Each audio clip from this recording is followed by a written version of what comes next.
नहीं लगे जाई नहीं जलये में बहुत कावड़ कोडे लच लच लच लच लच लच लच लच लच कावड़ कोडे लच लच लच लच लच लच लच लच लच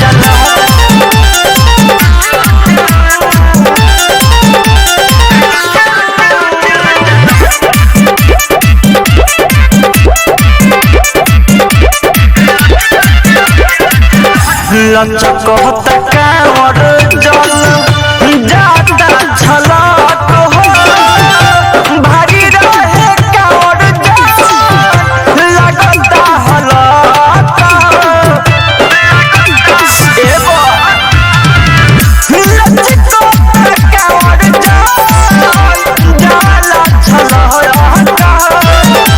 भारी रहे कांवर जल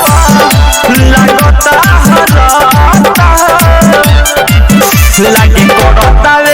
लागे कोड़तावे जलये में कावड़ कोडे लच लच लच लच लच लच लच लच लच कावड़ कोडे लच लच लच लच लच लच लच लच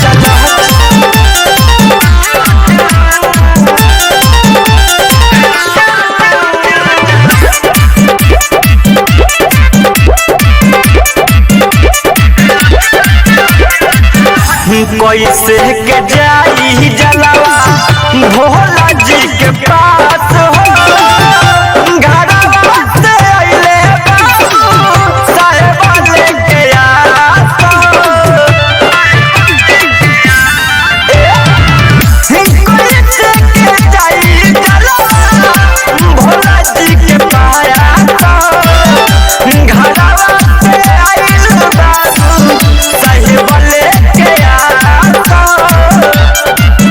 कहिया सुतो सब पिया के सब